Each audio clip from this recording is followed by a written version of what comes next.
Magandang umaga po sa inyong lahat, mga kapatid. Happy God First Morning. Happy Sabbath Day, Pastor Jupet. God first morning. Happy Sabbath, Pastor Jerry. Sa ating po mga kapatid, good morning din po. God first morning po sa ating lahat. Tayo po'y manalangin. Panginoong Diyos, sa umagang ito, lubos kaming nagpapasalamat at nagpupuri po sa inyo. Kami po'y iyo pong iginising sa buhay at kalakasan. Sa umagang ito, kami po'y nagpapailan lang ng aming pong panalangin, papasalamat, papuri po sa inyo. Na ikaw ang Diyos na siyang mabuti at makapangyarihan sa lahat. Hiling po namin, Panginoong Diyos, ang iyong pong pamamatnugot sa programang ito. Punan kami ng kapangyarihan ng banal na Espiritu upang ito po, Panginoong Diyos, sa ikasusulong, ikalalago ng aming pong pananampalataya. Ito po ang aming dalangin sa pangalan ni Jesus ng tagapagligtas. Amen. Amen.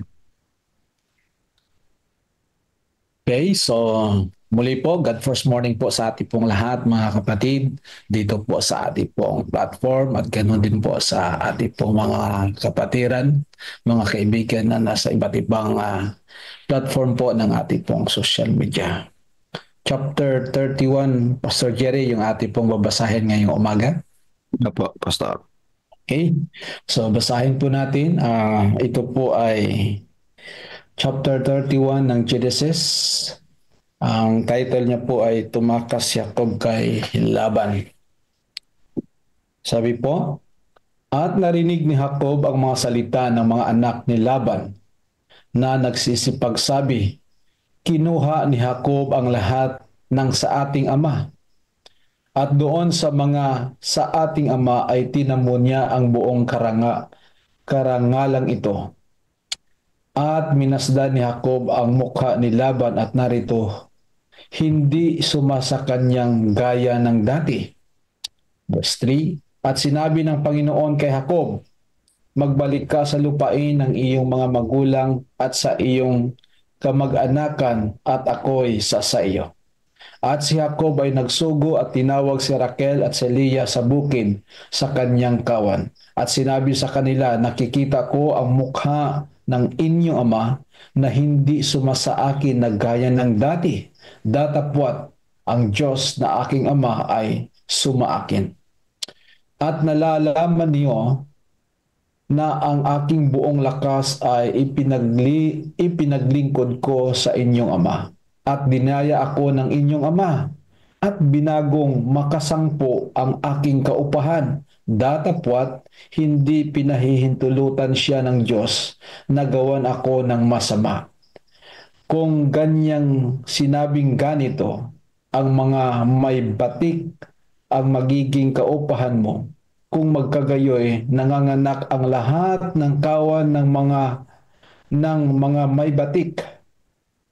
At kung kanyang sinabing ganito, ang mga may guhit ang magiging kaupahan mo, kung magkagayoy, ang lahat ng kawan ay manganganak ng mga may guhit. Ganito inalis ng Diyos ang mga hayop ng inyong ama at ibinigay sa akin. At nangyari na sa panahon ang kawan ay naglilihi, ay itiningin ko ang aking mga mata at nakita ko sa panaginip at narito ang mga kambing na lalaki na nakatakip sa kawan ay mga may guhit, may batik at may tungis. At sinabi sa akin ng anghel ng Diyos sa panaginip, Jacob, at sinabi ko, narito ako. At kanyang sinabi, itingin mo ngayon ang inyong mga mata. Tingnan mo na ang lahat ng kambing na natatakip sa kawan ay may guhit, may batik at may dungis, sapagkat aking nakita ang lahat na ginawa sa iyo ni Laban. Ako ang Diyos ng Bethel, at doon mo pinahiran ng langis ang batong pinakaalaala, at doon ka gumawa ng panata sa akin. Ngayon, tumindig ka, umalis ka sa lupaing ito, at bumalik ka sa lupaing pinanganakan sa iyo. At nagsisagot si Raquel at si Leah at sa kanya'y sinabi, mayroon pa ba kaming natitirang bahagi o mana sa bahay ng aming ama? Hindi ba inari niya kaming taga-ibang bayan sapagkat ipinagbili niya kami at kanyang lubos ng kinain ang aming halaga. Sapagkat ang buong kayamanang inalis ng Diyos sa aming Ama ay amin yaon at sa aming mga anak. Ngayon nga, gawin mo ang lahat ng sinabi sa iyo ng Diyos. Nang magkagayoy, tumindig si Jacob at pinasakay sa mga kamelyo ang kanyang mga anak at ang kanyang mga asawa, at dinala ang kanyang lahat na hayop at ang kanyang buong pag-aaring tinipon, ang hayop na kanyang napakinabang na kanyang tinipon sa Padan-aram upang pumaroon kay Isaac na kanyang ama sa lupain ng Kanaan. Si Laban nga ay yumaan upang gupitan ang kanyang mga tupa at ninakaw ni Raquel ang mga larawang tinatangkilik ng kanyang ama.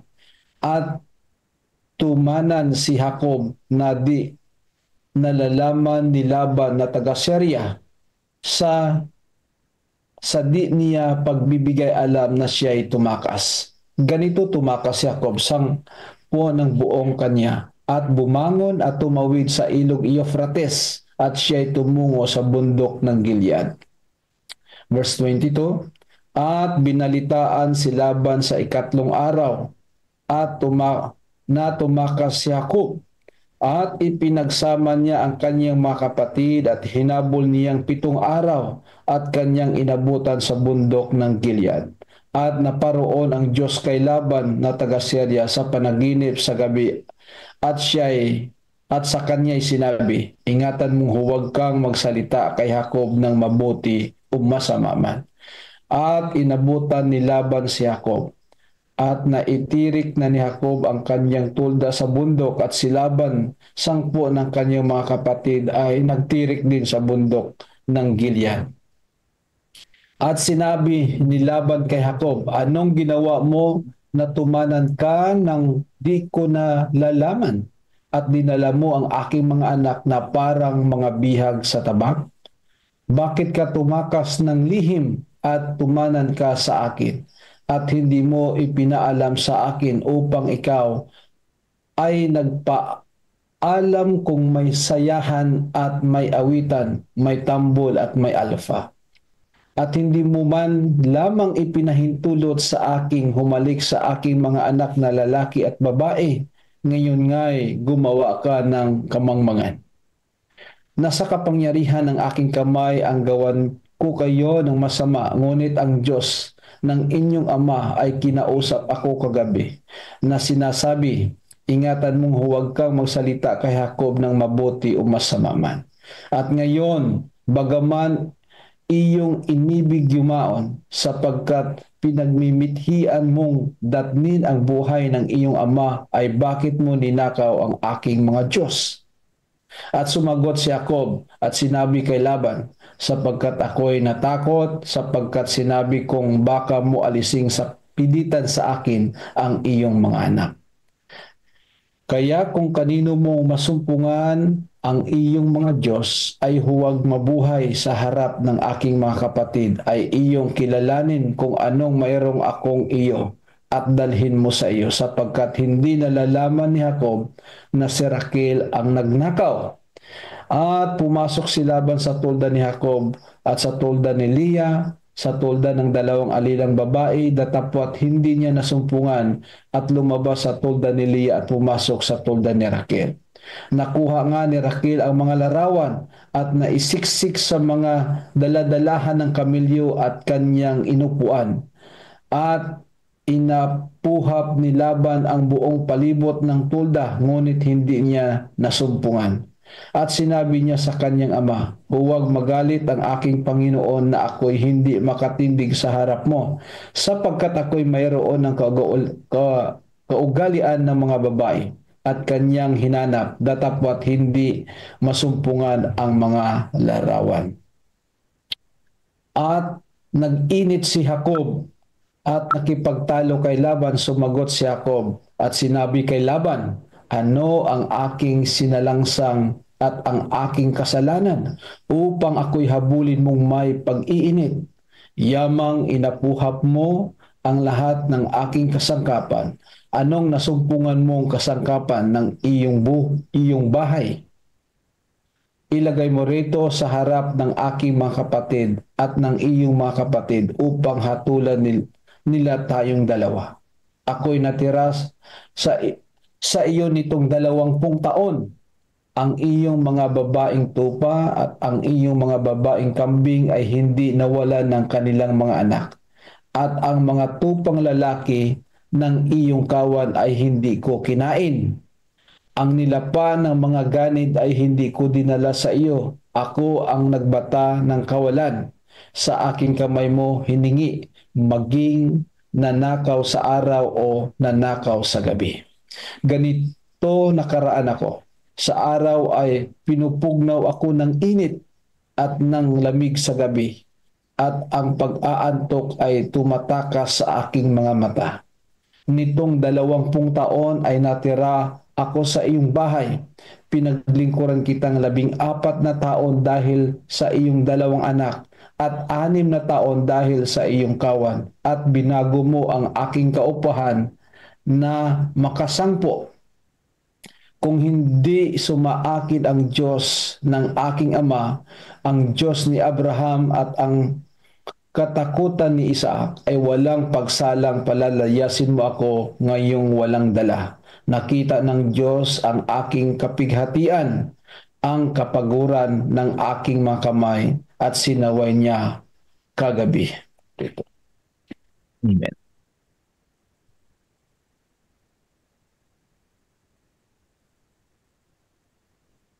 At sumagot si Laban at sinabi kay Jacob, ang mga anak na babaeng ito ay aking mga anak, at ito mga anak na mga anak ko, at ang mga kawan ay mga kawan ko, at ang lahat ng iyong nakikita ay akin.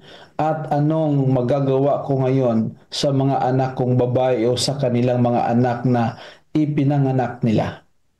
At ngayon, halika, gumawa tayo ng isang tipan, ako't ikaw na maging patutuo sa akin at sa iyo. At kumuha si Jacob ng isang bato at itinindig sa pinakaalaala.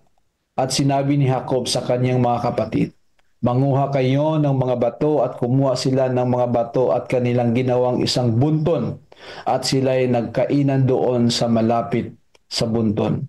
At pinangalanan ni Laban na Jigar sa Hadutha, datapwat pinanganlan ni Jacob na Galaad.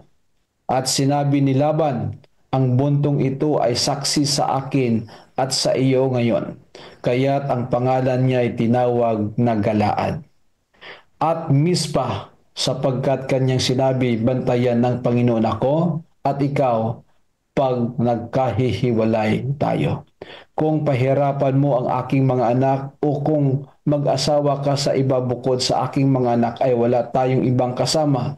Tingnan mo, ang Diyos ay saksi sa atin at sa iyo. At sinabi ni Laban kay Jacob, narito ang buntong ito at ang batong pinakaalaalang ito na aking inilagay sa gitna natin. Maging saksi ang buntong ito at saksi ang batong ito na hindi ko lalagpasan ang buntong ito sa dako mo, at hindi mo lalagpasan ang buntong ito at ang batong pinakaalaalang ito sa paghahamak, sa pagpapahamak sa amin. Ang Diyos ni Abraham at ang Diyos ni Nacor, ang Diyos ng ama nila, ay siyang humatol sa atin. At si Jacob ay sumumpa ng ayon sa katakutan ng kanyang amang si Isaac. At naghandog si Jacob ng hain sa bundok, at tinawag ang kanyang mga kapatid upang magsikain ng tinapay, at sila'y nagsikain ng tinapay, ay sila'y nagparaan ng buong gabi sa bundok. At bumangong maaga sa kinaumagahan si Laban, at hinagkan ang kanyang mga anak na lalaki at babae, at pinagbabasbasan at yumaon, at umuwi si Laban. Ano pa po?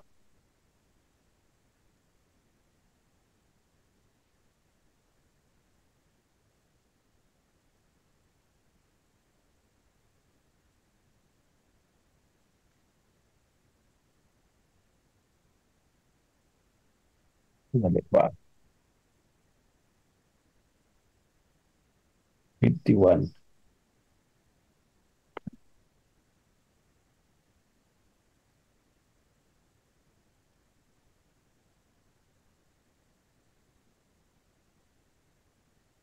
Okay. Tapos na po, Pastor.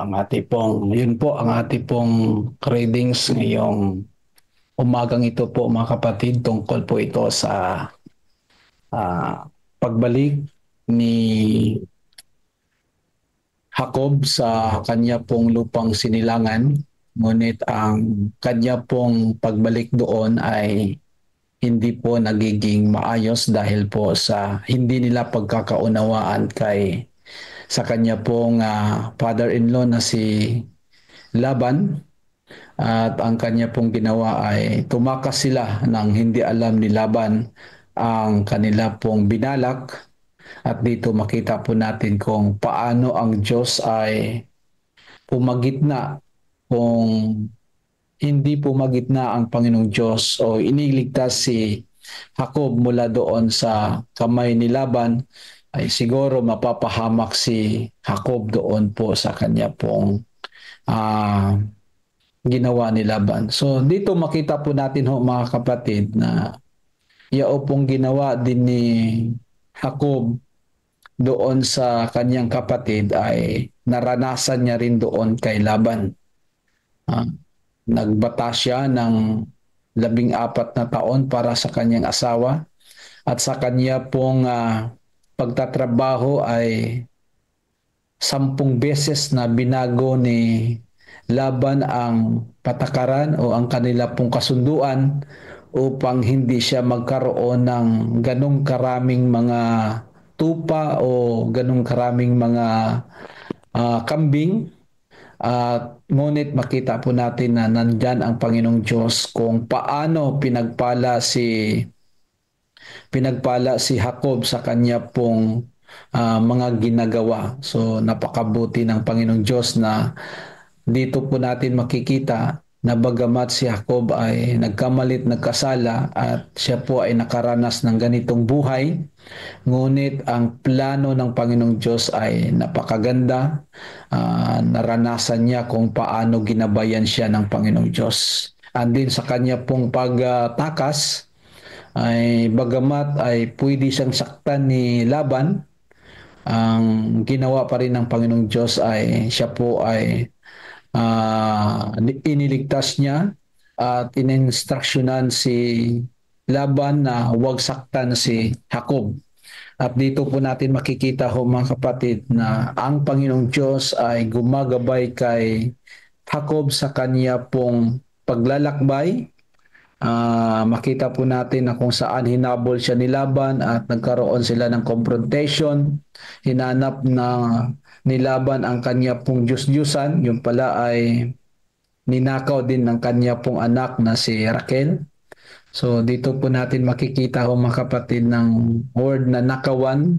Ang ugaling sabihin po natin na ito pong ginawa ni Jacob na paglilinlang sa kanya pong kapatid ay makikita rin po sa kanya pong pamilya. Ngunit bagamat ganon ang sabihin natin na may mga flaws, may mga ganong ugali, nandoon pa rin ang biyaya ng Panginoong Diyos upang si Jacob ay makauwi ng matiwasay doon po sa tahanan po o sa lugar po ng kanya pong ama na nasa Kanaan. So, sabihin po natin na may mga reflection po tayo tungkol po sa ating pong binasa ngayong umaga po, mga kapatid. Sige po, Brother Melvin. Happy Sabbath po. Ayan, sige. Basahin ko lang muna itong kaunting reflection. Ano po. So, ito nga, yung chapter 31 ay tungkol sa paglisan o pag-alis ni Jacob mula sa sambahayan ni Laban upang bumalik sa lupain ng kanyang ama dito sa promised land sa Canaan. Ano? So, hatiin natin sa 3 part yung para mas madali natin maintindihan. Yung unang bahagi, yung pagtawag ng Diyos kay Jacob na umuwi. Yan, bakit kaya sa tinawag ng Diyos na umuwi? Ganito po, narinig daw ni Jacob na na nagsiselos at nagreklamo na yung mga anak ni Laban dahil sa pagyaman ni Jacob. Nagsiselos na yung mga anak ni Laban, ano? Napansin din niyang nag-iiba na yung pakikitungo ni Laban sa kanya. Kaya panawagan ng Diyos, inutusan ng Diyos si Jacob na bumalik sa Kanaan, ang lupain na pinangako kay Abraham at kay Isaac, ano po. At sumuporta naman yung mag-asawa, no? Kinausap ni Jacob si Rachel at Leah at sumang-ayon naman sila dahil ramdaman nila niloloko na rin sila ng kanilang ama. Ipinagbilis sila ni Laban na parang wala silang halaga. Kaya naniwala silang karapat dapat na kay Jacob mapunta ang kayamanan. So ang aral dito ay minsan kailangan nating umalis sa isang lugar, no? Ng kapighatian para sundin ang panawagan ng Diyos. Kahit pa ito ay mahirap o mapanganib. Kaya naman siya ay tumugon sa panawagan ng Diyos para hindi sila magkagulo-gulo, no? Para talagang maiwasan yung kaguluhan. May narapat nilang umalis na at sundin ang tawag ng Diyos na bumalik sa lupang ipinangako ng Diyos kay Abraham at kay Isaac. So, ang pangalawang punto ay bahagi ay ito yung lihim na pagtakas o pag-atakas nga ni Jacob, ano, na hinabol pa sila ni Laban, ano po. Una sa pagtakas, tumakas si Jacob kasama yung kanyang pamilya at kanyang ari-arian habang wala si Laban, ano, kasi ayaw niya na makita siguro na alis sila, no. So, tumakas sila. Tapos may nangyari, no? Ninakaw ni Raquel, sabi nga ni Pastor, no? Ninakaw ni Raquel yung household o yung mga idols o Diyos-Diyosan, ano, ng kanyang ama. Hindi natin alam bakit niya dinala pa yun, no? So, isang maling gawain na hindi alam ni Jacob, ano po. So, yan. Hindi alam ni Jacob na ganun nangyari, no? Tapos ganito, hinahabol naman ni Laban. Nung malaman niya yung nawawala yung kanyang, hinahabol niya sila Jacob. Sa loob ng 7 araw, sabi nakalayo na sila, no? 7 araw, hinahabol niya, no? Ngunit pinigilan siya ng Diyos sa panaginip. Pati na pinigilan si Laban ng Diyos sa panaginip. Ang sabi ay huwag kang magsalita ng masama o mabuti kay Jacob. So, pagharap, no, nagkaharap na sila, kinompronta ni Laban si Jacob. Inakusahan siya ng pagnanakaw ng Diyos-Diyosan. Ngunit hindi alam ni Jacob kung ano yun dahil hindi nga niya alam, ano? Hindi alam ni Jacob na yung asawa pala niya yung na si Raquel yung kumuha. Kaya matapang siya naghamon si Jacob, ano, matapos siya naghamon ng parusahan ng sino nagnakaw. Hindi niya alam na si Raquel pala yun, ano?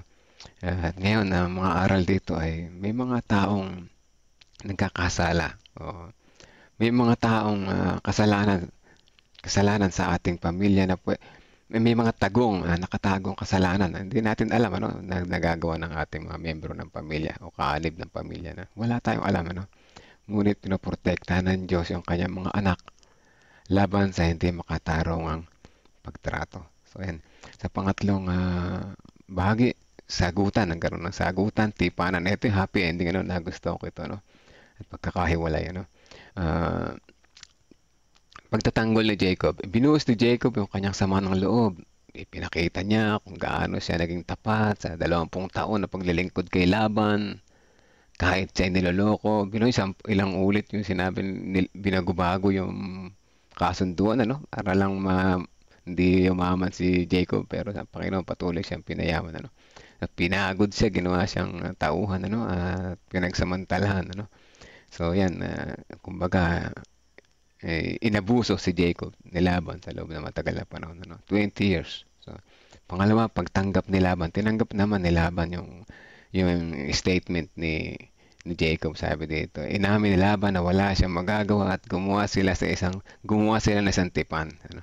Nagkaroon sila ng kasunduan, tinayo nila yung isang bunto ng bato, ang tawag ay Galaad, bilang simbolo ng kanilang kasunduan na wag nang sasaktan ang isa't isa. Ito yung maganda, no? Hindi nga sila nagkaroon sila misunderstanding, tumakas si Jacob, hinabol ni Laban. Bandang huli, nagkaroon pa sila ng kasunduan. Nagkasunduan na lang sila, no, na ano, huwag nilang sasaktan yung isa't isa. Meron dito sinabi, mispa.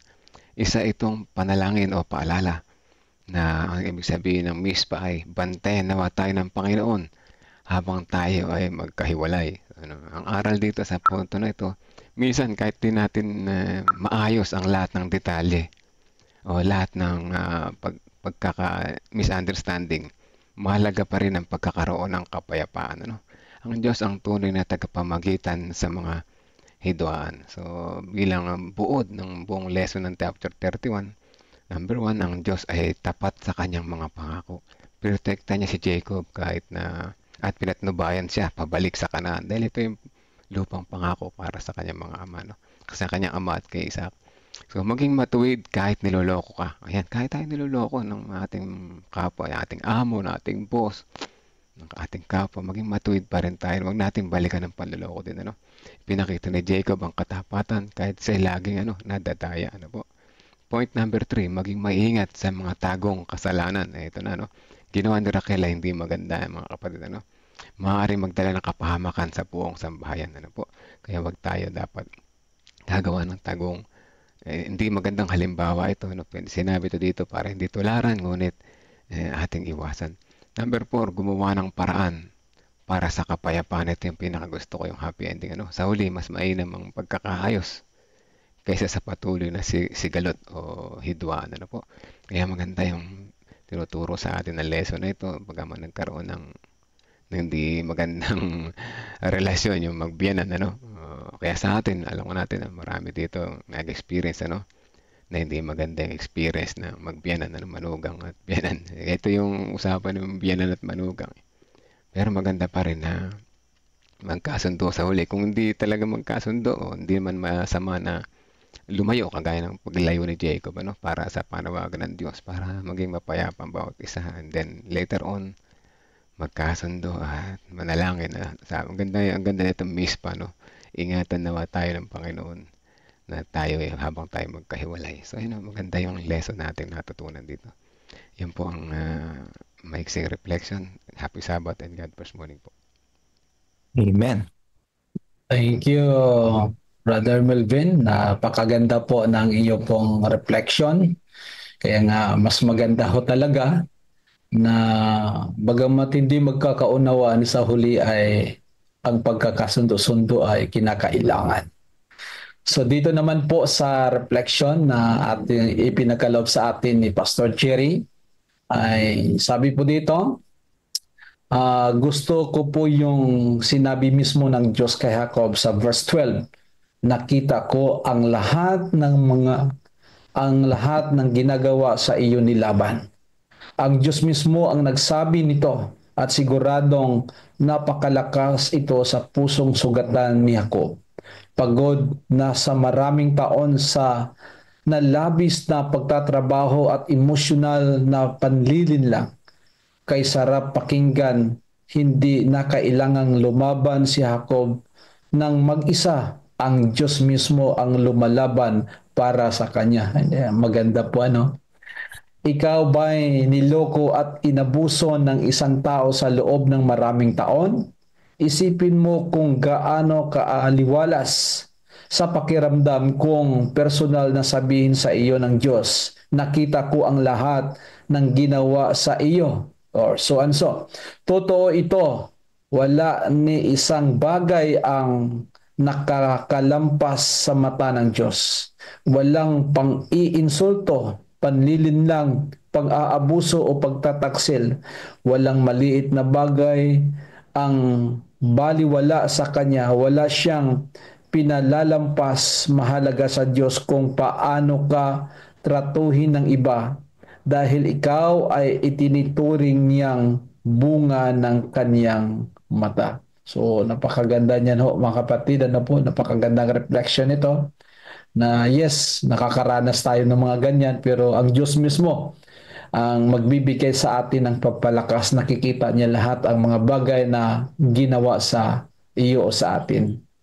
Dagdag pa po, maaring may mga modernong laban sa iyong buhay na nagpapahirap sa iyo ngayon, pero higit sa lahat, may Diyos nang nakakakita ng lahat ng nangyayari sa iyo. Magtiwala ka na kaya niyang gawing mabuti ang masama tulad ng ginawa niya para kay Jacob.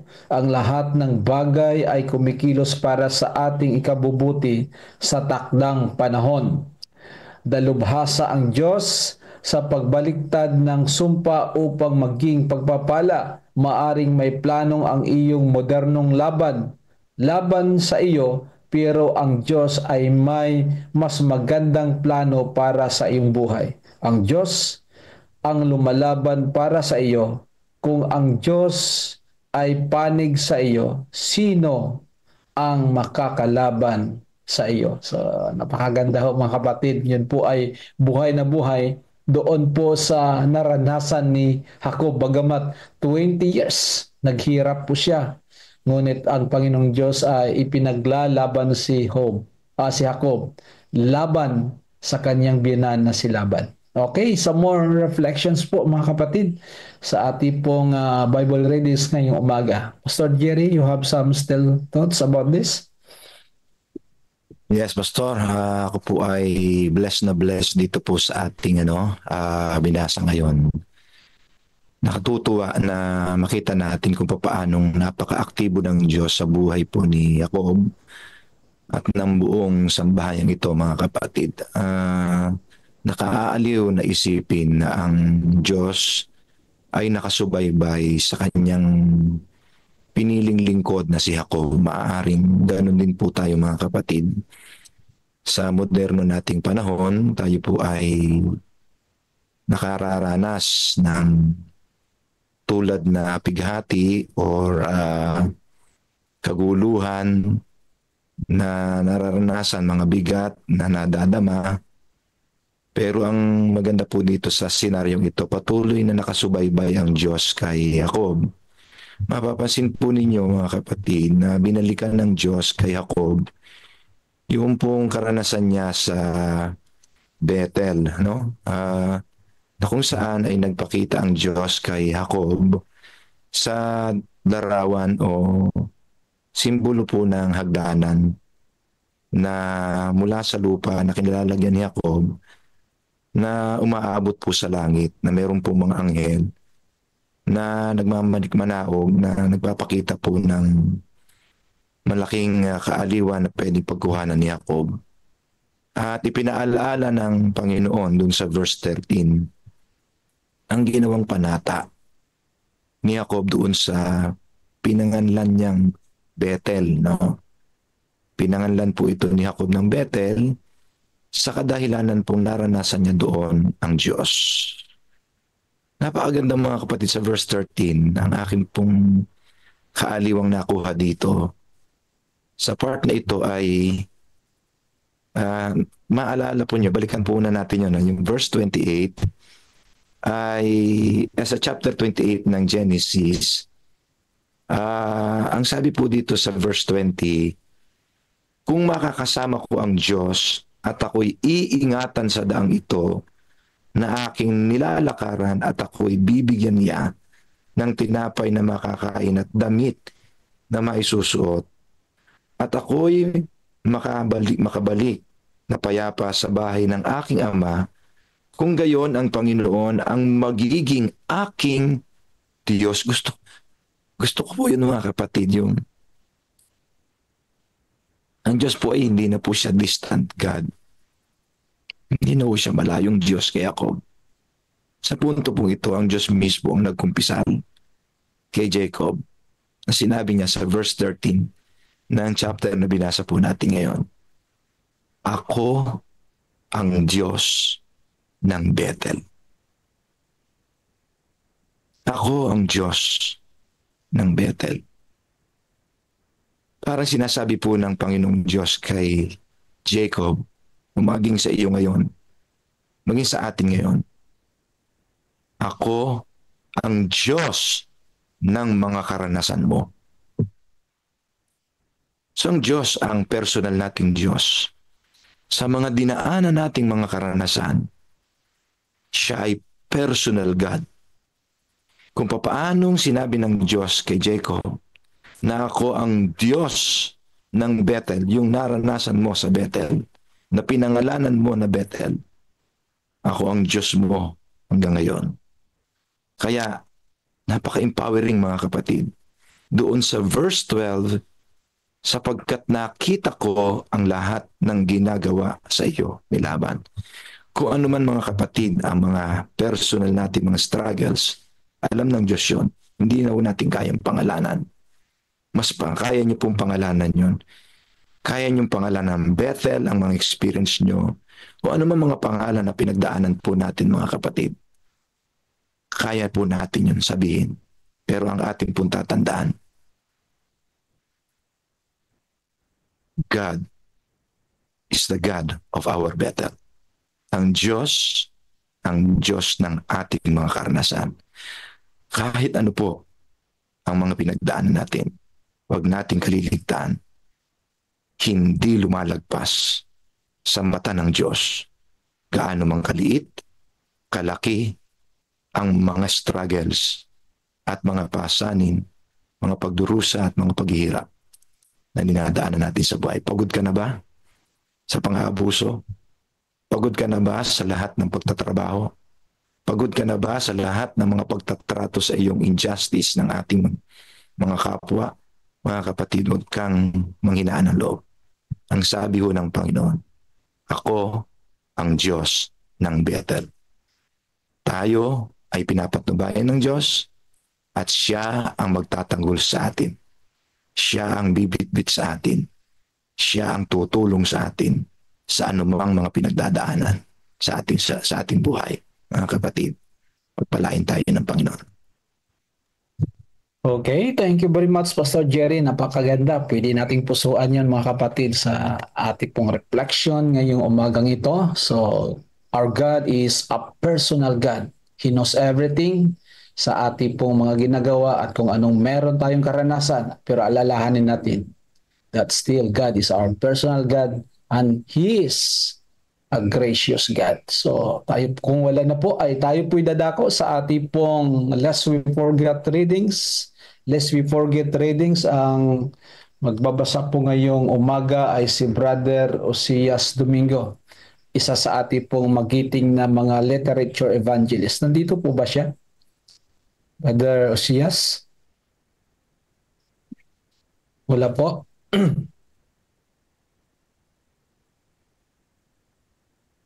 Saluhin mo na, Pastor. Oh, sandali lang. Nandito ba siya? Yun. Di lang pala pakibuksan po Pakita mo yung mukha, Brother Osias. Apo, sandali po.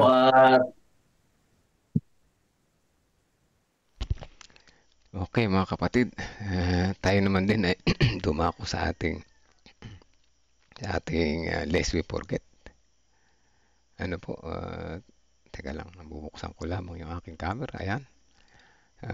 Pagkat si Pastor ay hindi ko makontak sa sandali na ito. Tayo ay babasa na po at mag-explain. Sige po, at ganito po. Sandali lang ha.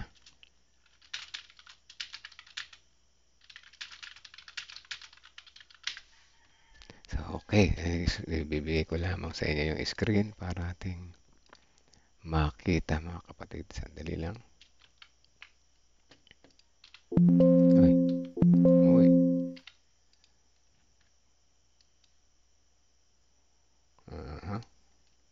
Ayan.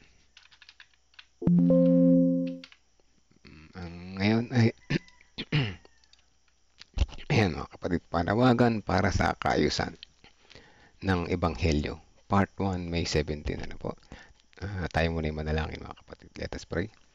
Mamadalang makapangyarihan sa lahat sa aming pagsimula ng pagbabasa ng Lest We Forget. Aming dinadalangin ng bawat isa. Buksan ng aming puso at isipan. Ito ay aming maunawaan. Makita namin na iyong kabutihan. In Jesus' name we pray. Amen. So, ayan na po. Panawagan para sa kayusan ng Ebanghelyo Part 1. Ano po? Ating key text ay, sapagkat ang Diyos ay hindi Diyos ng kaguluhan, kundi ng kapayapaan, gaya sa lahat ng mga iglesia ng mga banal. Unang Korinto 14:33.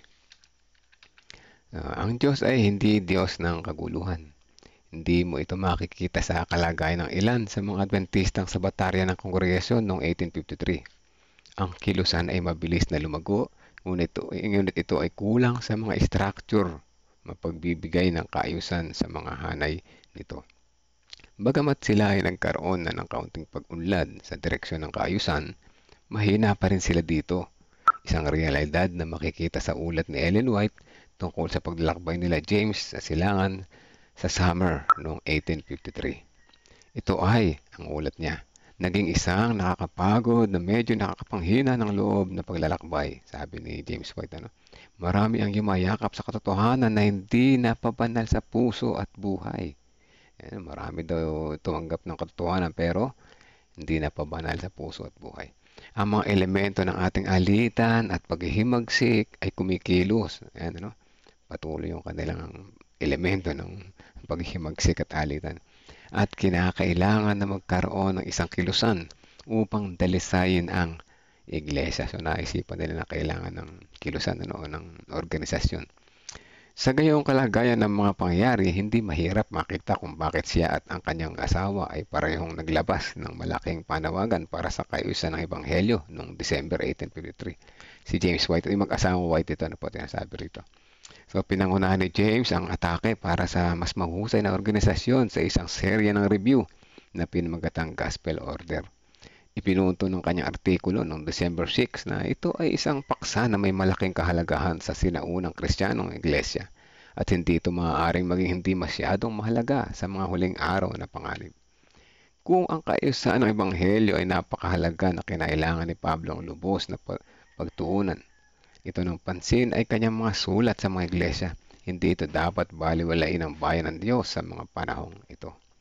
Sa aming palagay, ito ay labis na napabayaan at ang atensyon ng iglesia ay dapat na ibaling sa paksang ito at mga masigasig na pagsisikap ay dapat gawing na wala upang matamo hanggat maaari ang kaayusan ng Ebanghelyo. Sunod. Isang nakakalungkot na katotohanan na marami sa ating mga kapatid sa Advent na sa tamang kapanahunan ay nakatakas mula sa pagkaalipin ng iba't ibang mga iglesia na bilang isang katawan ay tumanggi sa doktrina ng pagparito ay mula noon ay nalagay sa isang mas perpektong Babylonia kaysa dati. Ang kaayusan ng Ebanghelyo ay labis nilang binaliwala. Marami dahil sa kanilang matinding pagnanais na lumabas sa Babylonia ay nakibahagi sa isang padalos-dalos at magulong espiritu at hindi nagtagal ay natagpuan sa isang perpektong Babel ng kalituhan. Nagkaroon ng mga kalituhan na karamihan sa kanila. Hindi tinawag ng Diyos ang sino man sa kanyang mga tao palayo sa kalituhan ng mga iglesia at dinisenyong sila'y maging walang disiplina. Ang mga masasayang pamaraan ay mahirap panatilihin sa isang makasalanang mundo. Ang paghahanap ng posisyon sa pagitan ng pang-aping kontrol at walang koordinasyong kalayaan ay hindi ang pinakakaliit-liitan sa mahirap na pagkakabalanse sa kasaysayan ng iglesia. Ngunit pinamunuan ng Diyos ang kanyang bayan hindi lamang sa doktrina, kundi pati rin sa epektibong pamamahala. So sinasabi dito mga kapatid na sa ating lesson ay ganito. Noong daw 1853, ang kilusang Adventistang Sabbatarian ay mabilis na lumago. Dumami sila ng mabilis, Ngunit walang sapat na structure o organisasyon, walang sistema. Lumago dahil nangaral sila maraming mga tumanggap, Ngunit ang resulta ay kaguluhan ng iglesia. Nagkaroon ng kaguluhan, Marami daw tumanggap ng katotohanan pero hindi tunay na nagbago ang buhay. Alam pagkakaiba sa panahon natin ngayon, mga kapatid, po. Maraming tumatanggap, maraming nababautismo, hindi naman nababago ang buhay. Yung iba nga, hisimba, kung may susundo lang. Yung iba nga ay kulang kasi hilaw ang kanilang pagkaka-convert, mga kapatid. Po, yan ang aking masasabi. Mayroon mga alitan, may mga alitan, paghihimagsik, kaguluhan, espiritual na disiplina. Kaya't nakita ni Ellen at James White ang pangangailangan ng isang kilusan, dalisayin ng iglesia. Kaya dapat na talaga namang i-filter o dalisayin yung iglesia. Sabi na, pananaw ni James White sa Gospel Order, sabi dito. Isang serye na article sa Review and Herald na nawagan si James White para sa tinatawag na kaayusan ng Ebanghelyo. Gusto nila magkaroon ng kaayusan sa Ebanghelyo. Sa lumang iglesia, pinahalaga ni Pablo ang tamang kaayusan. Kaya't dapat ganoon din sa huling panahon. So, ginawa nilang example si Pablo. Ang pabaya sa kaayusan ay nagtulak sa kalituhan na katulad ng Babylonia, simbolo ng kaguluhan at maling relihiyon. So kapag daw tayo naging pabaya sa sa kaayusan. Nagiging ano tayo, careless o kumbaga nagiging hindi natin masyadong pinagtutuunan ng pansin ng kaayusan. Ano? Ito ay parang tayo ay simbolo ng kaguluhan at maling religion. Ano po? Kaya huwag tayo maging pabaya, mga kapatid. Ano? Ang ilang Adventist ay lumabas sa kaguluhan ng ibang iglesia. Ayaw siguro nila na magulo. Kaya lumabas. Ano? So napunta rin sila sa bagong anyo ng kaguluhan. Kaya lang, paglabas sila, di naman kabutihan yung napuntahan nila. No? Bagong kaguluhan din naman. Ano? At kakulangan sa disiplina. May hamon dito sa atin sa lesson na ito. Kalayaan o kaayusan, anong gusto mo mga kapatid? Ano? Ang lesson na ito ay nagpapakita ng hamon sa kasaysayan ng iglesia. Paano mapapanatili ang kalayaan at pananampalataya? Ano? Paano nga ba natin mapapanatili yung ating kalayaan at pananampalataya habang nananatiling may kaayusan at disiplina? Ano?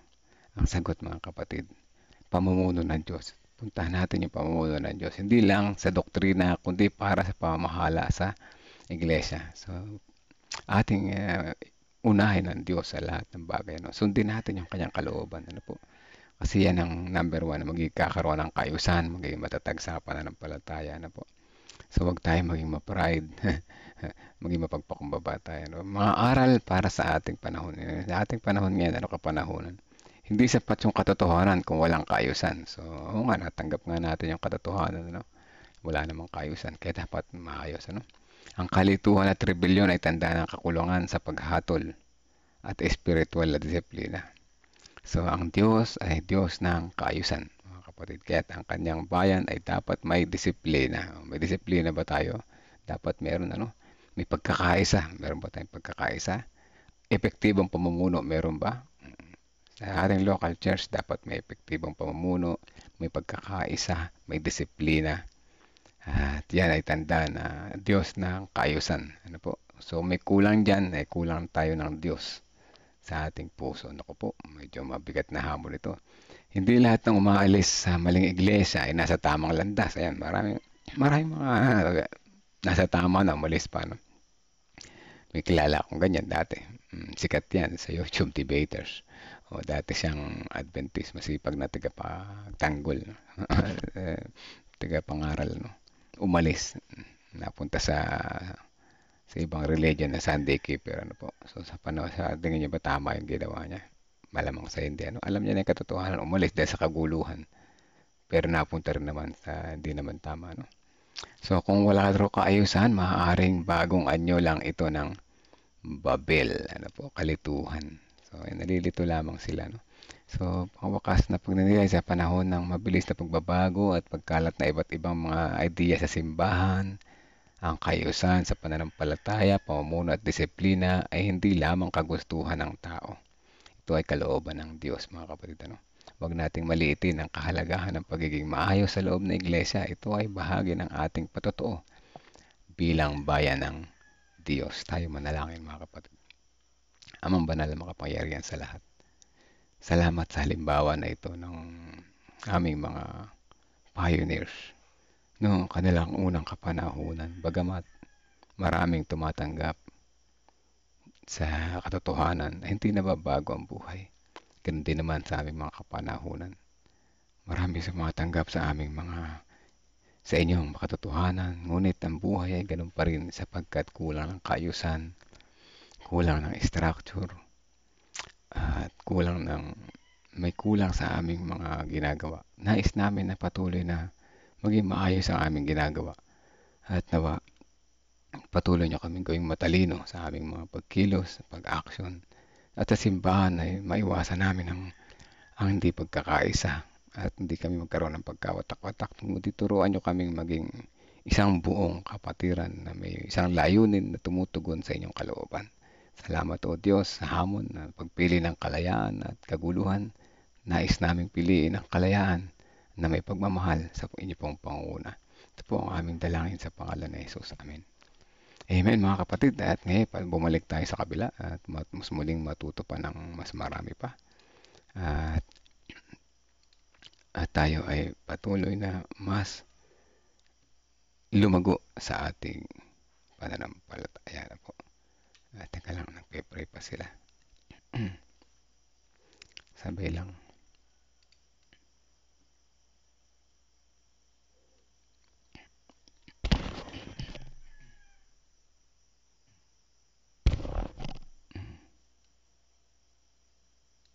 Amen.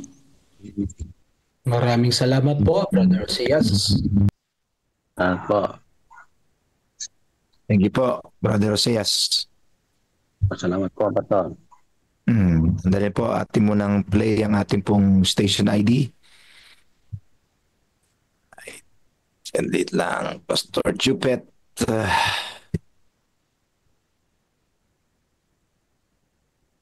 Yun.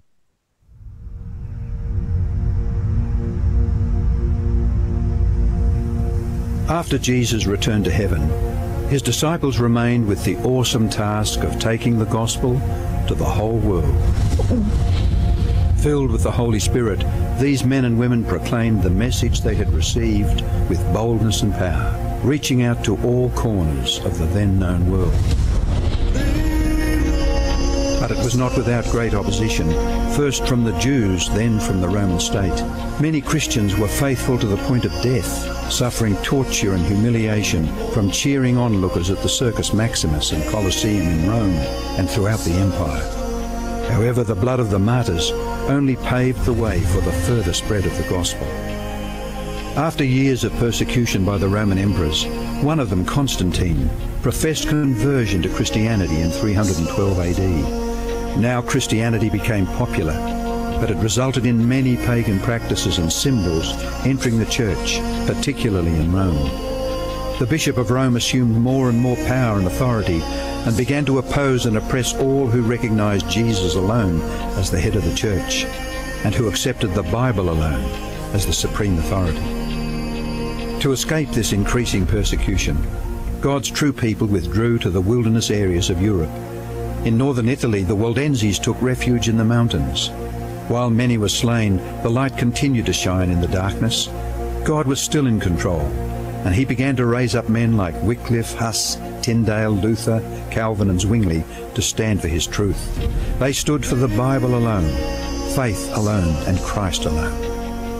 In 1798, in fulfillment of Bible prophecy in the book of Daniel, the religious and political supremacy of the Roman Church was temporarily reduced when General Berthier removed Pope Pius VI from his throne.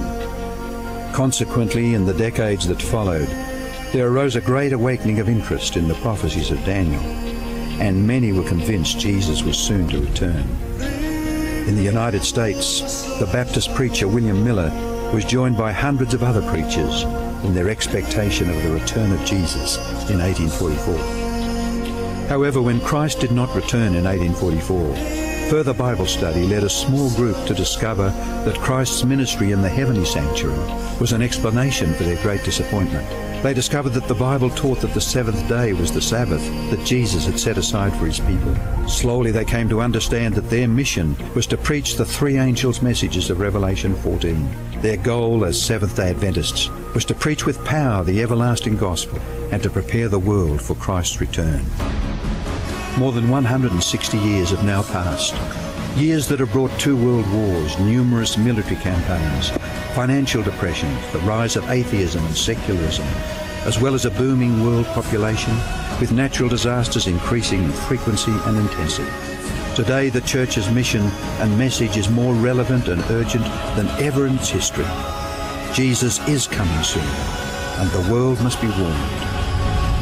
Prepare to meet your God.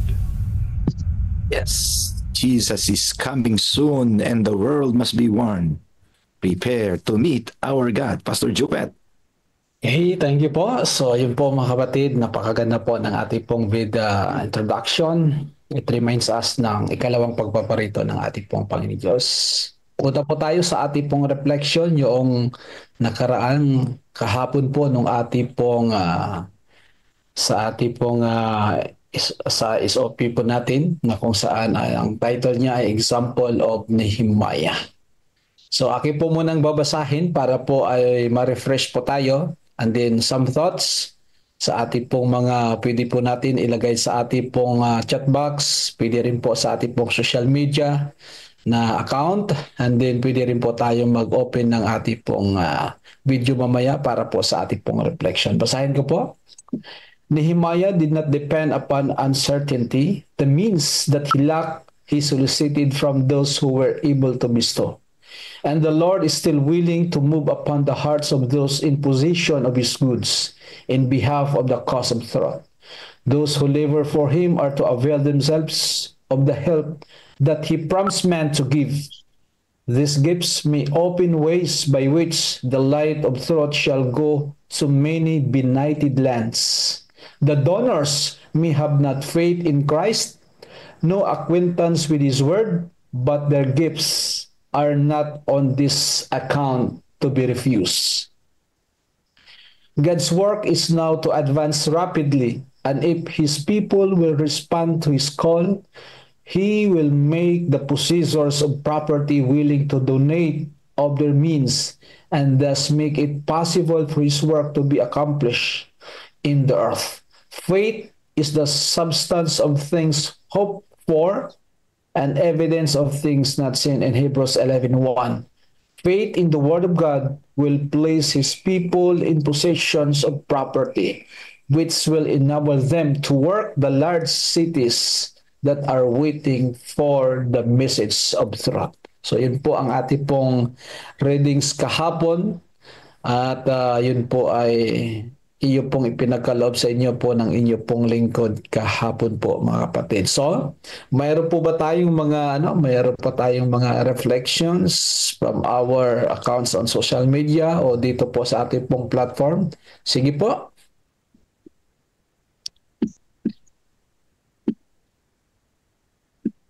Pastor, kayo po atang nag-discuss nito kahapon no? Kayo ba? Opo.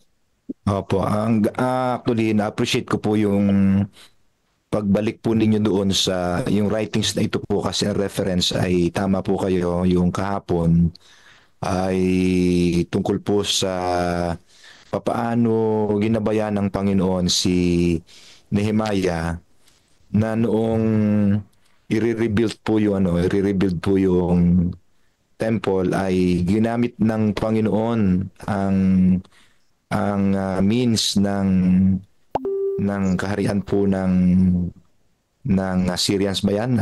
Saan ba siya nakaano nun? So siya po Persia. Siya po ay binigyan ng kapahintulutan ng Diyos na lumapit sa mga pinuno ng bansang iyon. At marami po siyang ginawang mga schemes para matupad po yung purpose ng Diyos ng kanyang misyon, ng misyon ni Nehemiah. Actually, kasama po si Ezra. Pag binasa po natin yung dalawang book na yon, nandun po yung mga schemes ng fundraising, para isulong yung purpose ng Diyos.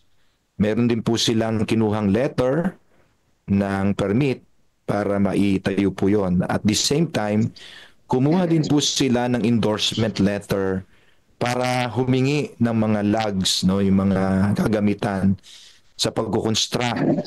Tapos sila rin po ay nagsolicit ng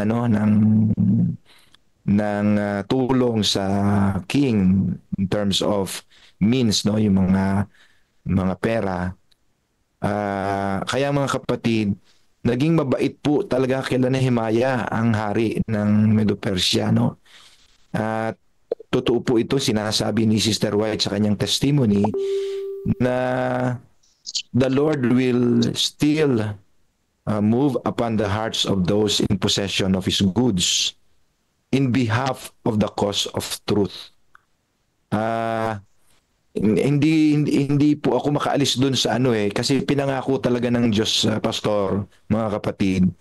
Ipinangako talaga ito ng Diyos sa panahon po ni Hagay nung tungkol din po sa construction ng temple ng ating Panginoon na yayanigin ko, liligligin ko ang langit at lupa at ibibigay ko sa inyo ang lahat ng inyong kakailanganin para sa project. Ito po mga kapatid ay para sa akin bilang inyong leader ngayon sa kasalukuyan, pinanghahawakan ko po ito at ang Jeremiah 32:27 is in my heart talaga mga kapatid. Ang sabi ng Panginoon sa kanyang salita, ako ang Diyos ng lahat ng laman at walang bagay na mahirap sa akin. Kayang gawin lahat ng Diyos mga kapatid na paunlarin tayo. Pero ang gusto ko pong line dito, yung pong faith is the substance of things to hope for, the evidence of things not seen. Faith in the Word of God will place His people in the possession of property which will enable them to work the large cities that are waiting for the message of truth. Ito pong faith na ito ay in the context, mga kapatid, ng pag-gathered ng means. Ang ganda ho ng pagkakahanay ni Sister White. Ano? Ito pong faith na sinasabi po dito ni Sister White ay meron po itong kinalaman sa ating pong Ano yung isda po? sa ating pong pag-raise o pag-build up ng funds to move forward the mission of God. Naniniwala po ba tayo, mga kapatid, na yung sinabi ng Diyos, ako ang Diyos ng lahat ng laman at walang bagay na mahirap para sa akin. So kung naniniwala po tayo, if we have faith on that, let us move with faith. Kumilos tayo na may pananampalataya.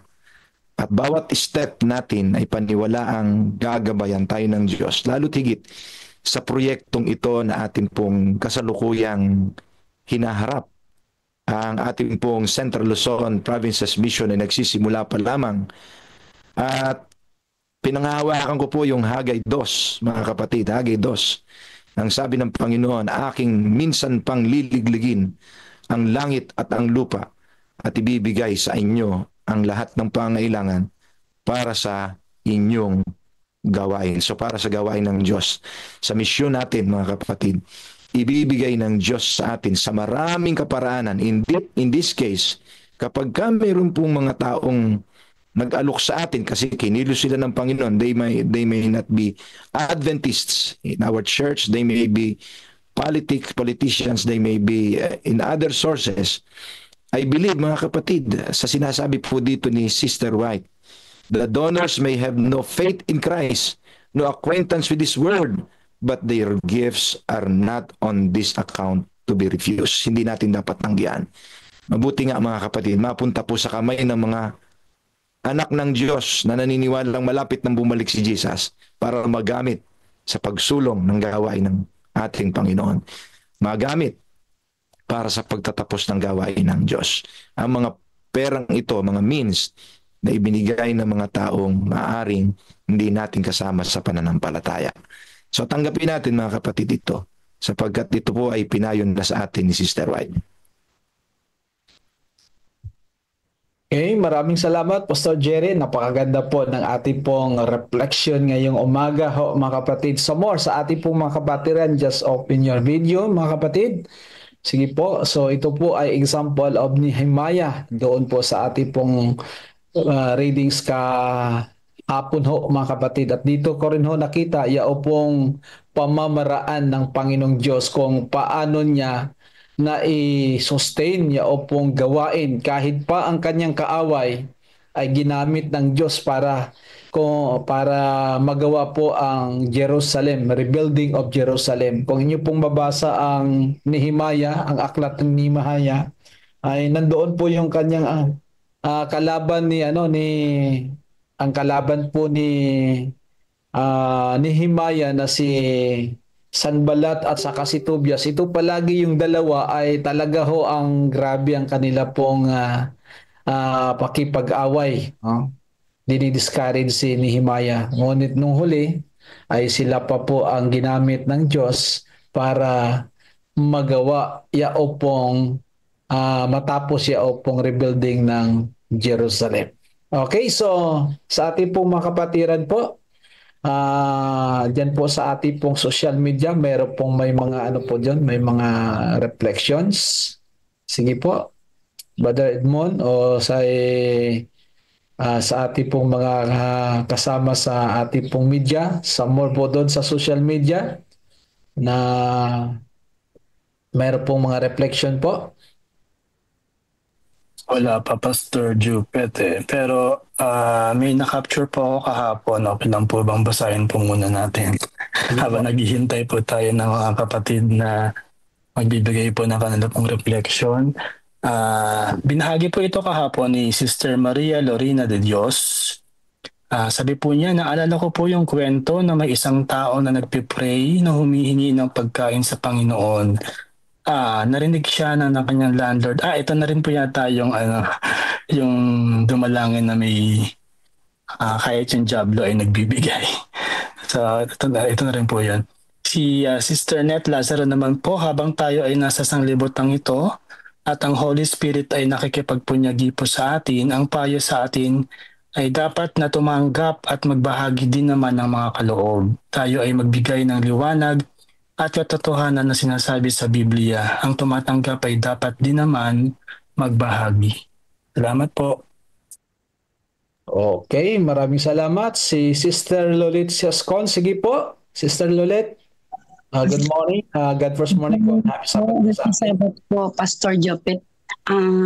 Naano ko lang po, Pastor, nung last year na nagkaroon po kami ng evangelism crusade sa isang lugar dito po sa Central Bataan ng mga kababaihan. Talaga po yung aming pinuntahan ay super layo po, Pastor. Talagang nung panahon po kasi na yun, binabangka. Pero nung that time po ay hindi na po binabangka. Meron na po sasakyan nakakapasok. Pero mula po doon sa bayan ng Bagak, kung pupuntahan nyo po, yun may mga 2 hours pa para magbiyahe. Talaga po napakalayo. Dito po may na-aksidente si Pastor Marlon. Naalala ko lang po mga kapatid na mabigyan ng appreciate yung isa nating kapatid na naging dahilan para magkaroon po tayo ng isang masasabi natin na mission group doon sa lugar na iyon. Sapagkat ang asawa po niya ay hindi Adventist, siya po ay Adventist pero matagal na panahon, tapos makapag-asawa siya ng hindi Adventist. Then nung iniwan po namin yung lugar na yun, nung iiwanan po namin yung lugar na yun, talagang tolda lang, Pastor, tolda lang po yung pwedeng pagpulungan ng atin pong mga kapatid na tumanggap sa ating Panginoon. At meron naman din pong ibang mga kapatid na naandoon na, pero matagal na panahon po silang hindi nakakasimba sapagkat napakalayo po talaga ng church natin doon sa lugar na yun. Ang gusto ko lang po ma-appreciate, yung asawa po ng kapatid natin na hindi Adventist, ay nagsabi po siya sa kanyang asawa na pwede kayong magtayo ng lupa dyan. Doon po sa nasasakop ng kanilang lupa. Pwede kayong magtayo ng inyong bahay-sambahan o pansamantalang bahay-sambahan hanggang hindi kayo nakakabili ng titled na lupa. No? Ang point ko po dito, Pastor, ano yung kinikilos nung dahil nakikita niya yung sigla ng kanyang asawa sa gawain, siya bilang hindi Adventist ay nasabi niya yun sa kanyang asawa. Kaya ang sabi ko nga po panalangin natin na tuluyan ng ipasako noong asawa niya yung lupa doon sa mga Adventist. Kasi meron na pong kahit po maliit, Pastor, ay nagkaroon po ng concrete na bahay sambahan na sinisimbahan po ng ating mga kapatid. At very supportive naman po yung ating district pastor doon. Kaya i-appreciate po natin kahit nasabihin natin na sinabi ng kanyang asawa na pansamantala. Yung appreciation po ba, Pastor? Yung appreciation na napaka-sarap pakinggan sa isang hindi mananampalataya na nakikita niya na yung mga mananampalatayang Kristiyano bilang mga Seventh-day Adventist ay nagsusumikap na makapagsimba o makasamba sa isang lugar na kung saan ay magkakaroon sila ng komportable na pagsamba. Kaya purihin ang Panginoon sapagkat ito po yung pinakikinggan ko na atin pong babasahin nung nakaraang araw kahapon ay tunay na maraming kikilusin ang Panginoon sa panahon po natin ngayon na hindi mananampalataya. Kasi sabi nga po sa ating Biblia, maraming magsisipasok. Ito po, maraming magsisipasok.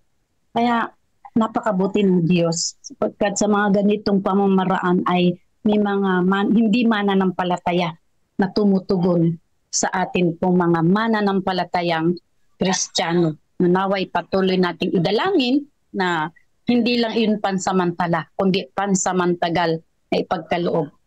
Yun lamang po at salamat. Happy Sabbath po. Happy Sabbath. Hindi po. Happy Sabbath po.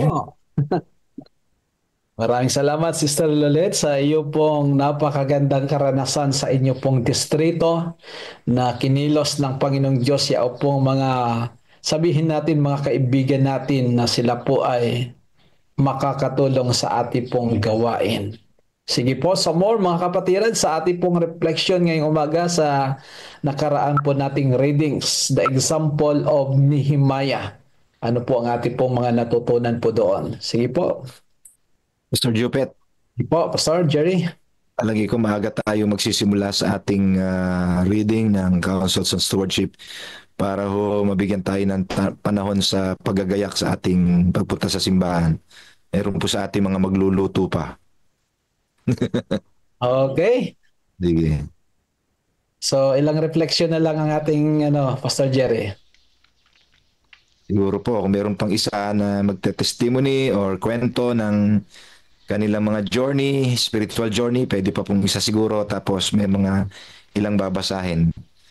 Time check po natin, 5:14 po ng umaga. Salamat po. Okay po, sige po. Brother Melvin, you have some thoughts Opo. about sa reflections? Ako ay tingnan ko lang tong isang maiksi na to. So, halimbawa ni Nehemiah, ano po? Si Nehemiah ay hindi umasa sa walang kasiguraduhan, ano? Sinasabi dito na si Nehemiah hindi lamang naghintay ng himala, no? Kundi gumawa siya ng hakbang upang humingi ng tulong mula sa mga taong may kakayahang tumulong. So, madaling salita, sabi ito sa lesson na ito, yung Diyos ay kumikilos din naman sa mga puso ng mga mayayaman, ano? Kaya tayo, pag lumapit tayo sa kanila, kikilusin ng Diyos yung kanilang mga puso, no? Kasi hindi lahat ay magkukusa na tumulong. Kailangan mo talaga lumapit, ano? Ang sabi dito ay hindi passive yung sabi dito, ang halimbawa ni Nehemiah nagtuturo sa atin ng pananampalataya ay hindi passive, ano? Kailangan active, ano? Active dapat tayo. Hindi parang yung kwento nga ni Juan Tamad, ano? Nakabukas yung bibig, nakahiga, hinihintay na bumagsak ng bayabas. So, kailangan din natin kumilos. Ano tinuturo dito sa atin? Ito ay pagtitiwala sa Diyos habang kumikilos ayon sa kanyang patnubay. So, ginagamit ng Diyos kahit yung mga hindi mananampalataya upang maisakatuparan ng kanyang layunin. Ang kailangan lang ay handa tayong tumanggap, kumilos at magtiwala. Ano po? So, minsan pagka si Ate Rebe, ano, isang example yan ng kagaya ni Nehemiah, pagka may pangailangan sa iglesia, no? Lumalapit siya sa may mga kaya. Ayun, at kinikilos ng Diyos. Kahit di mga Adventist, po. So, kanyang mga kaibigan, kakilala, mga kamag-anak, tinutulungan siya, no? So, kailangan natin talagang kumilos. Hindi passive yung ating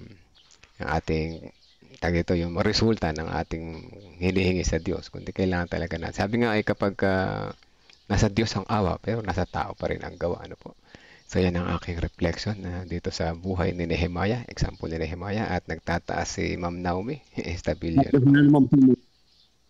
Yung mga hindi nga mananampalataya, kilos ang puso Hingit sa lahat, dapat tayong mananampalataya, makilos ang puso sa pagtulong. Ano? Okay, maraming salamat, Brother Rizalino. Maganda pong thoughts yun. Mayroon pa po kayong sasabihin, Brother Rizalino? Wala na po? Okay, let's give time to Ma'am Naomi. Meron, Pastor. Sige po. Yung mga tagalabas na hindi naman mananampalataya nakikilos ang puso sa pagtulong sa gawain ng Panginoon. Nakakahiya naman kung tayong mga mananampalataya at kung may kakayahan naman tumulong, hindi tayo makilos para tumulong sa gawain ng Panginoon. Yun lang po. Okay, maraming salamat po. It's a challenge for us mga kapatid. Kung meron naman tayong resources, why not? Ano po? Sige, Ma'am Naomi, your time. Good morning po sa inyong lahat. Di ko mapigilan na hindi mag-share. Alam niyo po, ako ay na-in love sa leadership style o yung ginawa ni Nehemiah, no? Alam niyo po yung bunso namin, ang pangalan ay Nehemiah. Dahil nung binabasa ko yung libro niya noon, yun yung time na pinagbubuntis ko yung bunso po namin. Kaya si bunso ay Nehemiah Josh. Si Nehemiah po kasi yung ginawa niya na yun, isa siyang naging mahusay na halimbawa ng isang leader, no? Ako po kasi ay planning officer doon sa aming opisina. Parang tinitignan ko siya na para siyang planning officer, no? Yung kumaga, yung leadership style niya, yung pagbibuild niya ng Panginoon. Nakaplano, no? Yung ginamit niya yung resources. Tinap niya yung network, no, yung lesson natin no isang araw, no, 'di ba? Ginamit niya yung network na 'yan. Tapos bago binild ito, pinuntahan niya, tinignan niya, in-scout niya, in-assess niya munang maigi kung ano yung pangangailangan. So sa akin ako ang gusto ko mag-focus, no, yung doon sa pagiging mahusay niya na yung nakaplano, nakaayos, nakaplano, hindi lang basta-basta kung ano maisip, yun yung gagawin, no? Tapos ang sa kanya yun, yung nakaplano, may resources, natap niya yung resources na yan.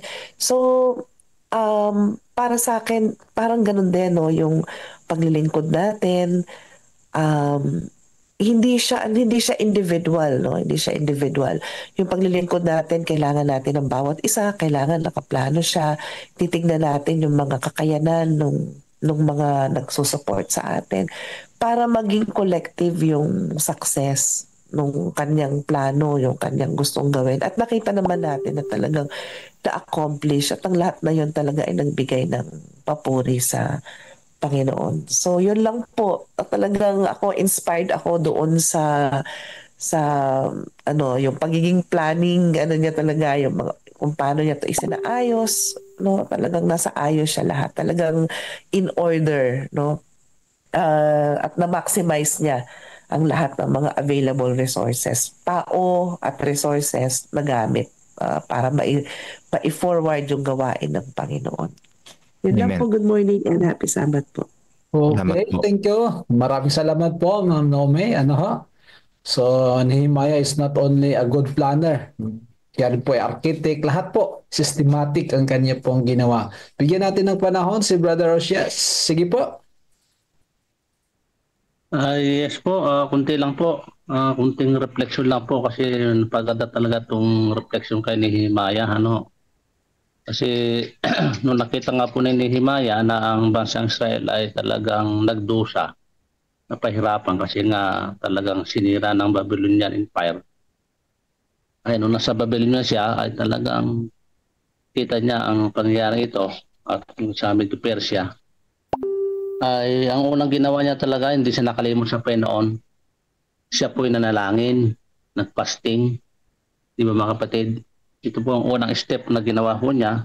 Yun nga, sabi nga ni Ma'am Noemi ay in-scout nga talaga niya. Binisita niya yung area. Kaya tama po yun. Kaya talagang unang gawin po talaga natin. Tama yung ginagawa natin na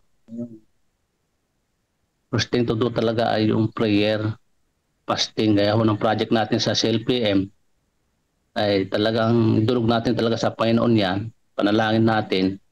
Nagagamitin po talaga ng Panginoon po, mga pastor, ang ating mga nakaupo na mga tinatawag natin politician. Kasi nga nasa kanila yung power eh. Diba? Nasa kanila po yung kapangyarihan na magbigay, magsuporta, maging mga resources talaga. Nasa kanila yun eh. Basta ikuman nila. Graba, simento. Diba? Nasa kanila yun eh. Pastor Gary, di ba nasa kailang kuman yan, nasa kailang kapangyarihan. Kala ang talaga natin, panalangin. Pag-pray natin, nakilusin talaga sila ng Panginoon, wala pong imposible. Gaya ang ginawa ni Nehemiah. Nanalangin muna po siya eh. Nanalangin, nung nakita ng hari na talaga malungkot siya, dahil nagpasting siya, ay, ano ba ang kailangan? Bakit nalungkot ka? O di ba? Kaya nang ating napag-usapan kahapon ay nalungkot siya. Yun nga, binigay na sa kanya yung mga lahat ng mga resources, mga tulong, pati tao, suporta. Kaya nga napaganda. Gaya po ni sabi ni Mr. Lolit po no, sa barangay, nabalitaan ko din po na ang barangay ho pala ay mayroon pong allowed po yan na magtayo ng churches talaga dyan. Hindi na kasi una, ang bawat barangay po ay mayroong allowed talaga yan na magtatayo sila. Number 1, yung sa Katoliko. Pero sa ating pong mga tinatawag na ay bang denomination ay allowed din po yon. Basta ipag-pray talaga ho natin na magbibigay din po ang barangay ng space o lupa para sa iglesia. Pero yan po ay panalangin din po. Mr. Lolit, panalangin din ho pala yan para mayroon palang ibibigay din ng kapitan sa barangay na yan na magtatayan po na iglesia. Kaya nga, ito po ay napaganda talaga na yung parte ng ating project ay hindi natin makakalimutan po yung marubdob na panalangin. Dahil napakalaga talaga ho yan. Kasi nga po, yan po ay kapangyarihan ng Banal Espiritu kikilos sa mga nakaupo ay magiging prosper po yung project natin, magtatagumpay po. So yun lang po, maraming salamat po at happy Sabbath po sa ating lahat. God bless us all. Okay, maraming salamat Brother Osias sa napakaganda niyo pong reflection. Dito po sa ating pong chat box ay may nailagay po ang ating pong Executive Secretary, Pastor Willard. Aki pong munang basahin po ano. Sabi niya, may mga iglesia po tayo ngayon na hindi mga Adventista ang nagdodonate ng mga lupa. Patunay ito na gagamitin talaga ng Diyos kahit ang hindi mananampalataya para mapasulong ang gawain niya. Ang ilan ay eventually nahikayat dahil sa pakikisangkot nila sa gawain. Naalala ko na magsimula ang ilang church planting sa Maynila, may mga ginamit ang Diyos na hindi mga Adventist para magpagamit ng properties nila upang mapagtipunan ng mga mission groups. Tama si Ellen White na faith in the Word of God will place His people in the positions of property which will enable them to work the large cities that are willing for the message of truth. God is really true to His Word. We just need to have faith as reading suggests. So yun po, ano po? Ang sabi pa po ni Brother Rizalino, noon araw, I remember, kainitan ng aking pananampalataya, gusto ko rin idonate itong lugar na kinatatayuan ng aming kasalukuyang tirahan. Kaya lang tinanggihan ng ating naka-assign pastor. Sayang naman yan ho. Pwede naman sa ngayon siguro, Brother Rizalino. Sa taas ng bahay niya, meron tayong simbahan doon na pwede gawin. Mission group. Maraming salamat sa inyo pong mga thoughts. Ano po?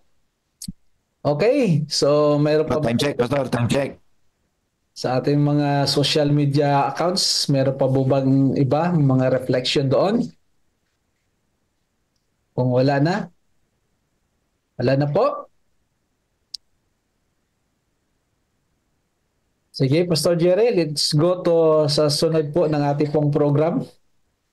Opo, ang ating pong mga kapatid na Melvin at Edmond, pwede na tayo mag-play ng God First video.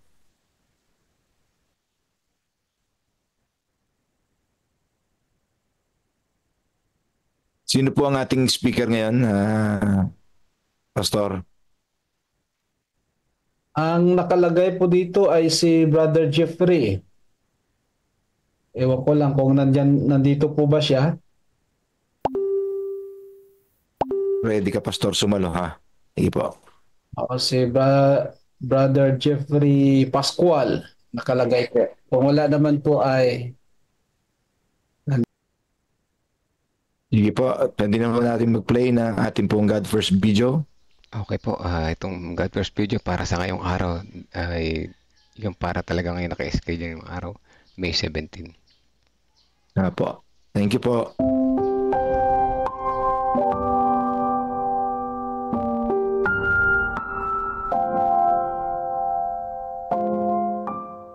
ang ultimate role model sa pagbibigay. May 17. Offertory Reading Devotional. At ito ang ibig kong sabihin. Ang naghahasik ng bahagya ay mag-aani rin ng bahagya.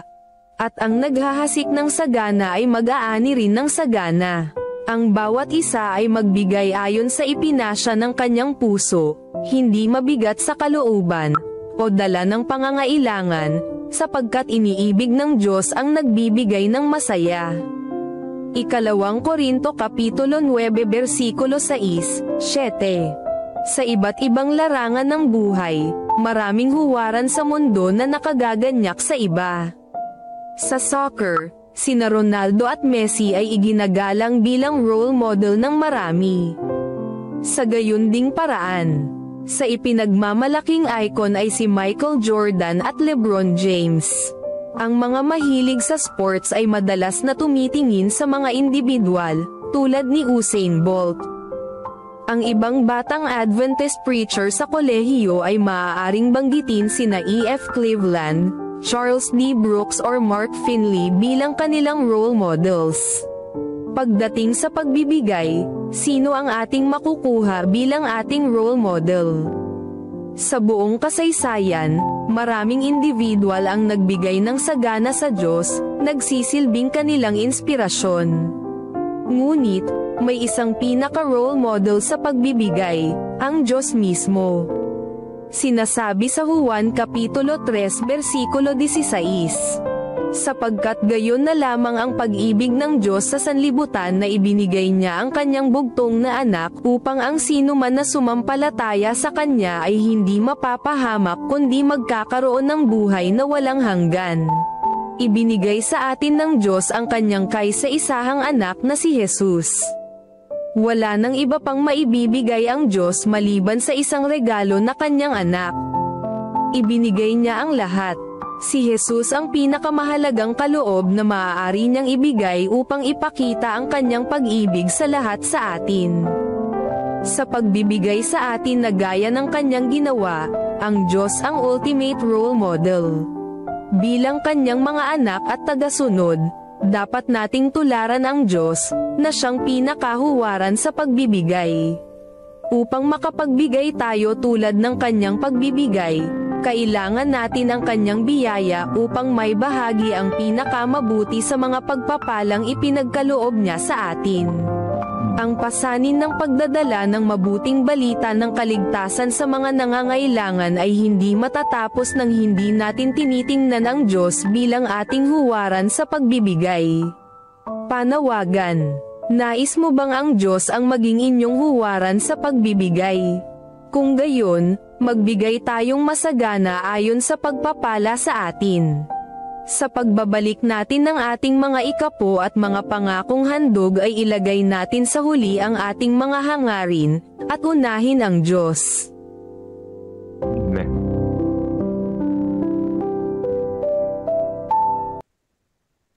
Amen. Okay, amen po. Maraming salamat po sa ating pong devotional video. Nandito po ba si Brother Jeffrey Pascual? Wala, Pastor. Hindi ko nakita. Kung wala po, kung wala po ay nandito na ba tayo? Okay, tayo po ay dadako sa ating pong stewardship reading ngayong umaga. Ang kanya pong title is Receiving Gifts from Outside. Sabi po rito, you inquire with respect to the propriety of receiving gifts from Gentiles or the heathen. So ito po tungkol po ito sa pagtanggap ng mga kaloob mula doon sa sabihin po natin na hindi mananampalataya. So ang tanong po doon ay okay po ba na tatanggapin po natin ito? Sabi po rito sa ating pong readings, the question is not strange, but I would ask you who is that owns our world, who are the real owners of houses and lands. It is not God. He has an abundance in our world which He has placed in the hands of men, by which the hungry might be supplied with food, and naked with clothing, homeless with homes. So ito pong response ni Ellen G. White doon sa mga nagtatanong na pwede ba nating tanggapin niya o pong mga gifts, mga kaloob, mga regalo mula sa hindi mananampalataya. So ang sagot po ng ating pong lingkod na Ellen G. White, sabi niya, hindi ba ang Panginoong Diyos ang may-ari ng sanlibutan, ang kanila pong mga lupain, ang kanila pong mga bahay, hindi ba ang Diyos ang nagmamay-ari noon? So dito po natin makikita na sa pamagitan po ng kanila pong mga kaloob na ito o di kay sa kanila pong mga gifts, sabi niya po rito ay marami ang matutulungan, marami ang mga sabihin po natin na mga salat sa pangangailangan sa kanila pong buhay na mabigyan ng damit, yao pong mga tao na kung saan ay matutulungan magpapagawa ng kanila pong bahay. So ito po yung napakaganda ng readings na ito po mga kapatid. Sabi pa po, the Lord would move upon worldly men, even idolaters, to give of their abundance for the support of the work. If we would approach them wisely and give them an opportunity of doing those things which it is their privilege to do, what they would give, we should be privileged to receive. Napakaganda ho mga kapatid. Sabi niya kung tayo, ang Panginoong Diyos ay kumikilos doon sa mga taong nasa sanlibutan. Sabihin po natin, hindi mananampalataya. Ang iba sa kanila ay naglilingkod sa maraming mga Diyos at ang iba ay talaga hong sasabihin natin walang Panginoon. Ngunit kung i-approach lang natin, puntahan natin ng maayos, ito pong mga taong ito ay magiging isang pribilehiyo na sila po ay makakatulong sa gawain. So dito ngayon pumapasok ko mga kapatid na pwede po ba yung mga politiko na tayo po ay humiling sa kanila? Depende naman yan mga kapatid sa paghiling po natin. Minsan kasi ay mayroon pong kapalit katulad ng sinasabi po nating na black voting na tinatawag. Sige, ibibigay ko sa inyo ang lupa pero kayo ay buboto sa akin, wag na ibang buboto. So, yun naman po ay mga kapatid ay iba. Ngunit, kung meron ho talagang mga private individuals na talaga po ay kusang loob na nagkakaloob para sa gawain, sabi po ng ating pong readings ngayong umaga, on Councils on Stewardship, sabi niya po rito ay isang pribilehiyo na tanggapin ang mga kaloob na ito. We should become acquainted with men in high places. Mas maganda naman ho talaga mga kapatid na makilala natin yung pong mga namumuno sa atin sa gobyerno. Lalong-lalo pag kilala natin yung mayor, pag kilala po natin yung gobernador, kahit pa may mga senador tayong kilala o di kay presidente, mas maganda ho mga kapatid. Naalala ko yung ating pong isang pastor, di po ba, na dong siya po ay sabihin natin na kilala ang ating pong secretary ng health noon ng DOH, yao pong programa tungkol sa sigarilyo ay nanggaling sa Adventist. So na-integrate natin yung program ho natin para po sa paglilingkod sa ating pong community. At the end ay tayo rin po ang nakikinabang, nakikilala ang ating pong samahan, nakikilala ang Iglesia ng Panginoon. At bukod doon, natutulungan tayo sa pangangailangan para po sa pagdala ng pabalita. And by exercising the wisdom of the serpent and the harmlessness of the dove, we might obtain advantage from them. For God would have upon their minds to do many things in behalf of His people. So ano po dapat po dito? Sabi po dito ay exercising the wisdom of the serpent, yung karunungan po ng ahas, di ba? Nung si Adan, yung si Eva ay naitokso, ganun ang karunungan po ng ahas na ito. So maging ganun ang ating pong pamaraan. Pero sabi po dito, and the harmlessness of the dove. So yung mga approaches po natin ay katulad sa kalapati o nasa Panginoon. So dito po ay kung magawa po natin ito, malaking resources para po sa ating pong iglesia. Nung ako po ay nakikinig rin doon sa lectures on paano tayo mag-heal ng community services and then magkakaroon ng community services, ay nasabi noon ni Pastor Gavin, sabi niya, hindi kami namumroblema ng mga gamot kung ano ang aming pong mga budget.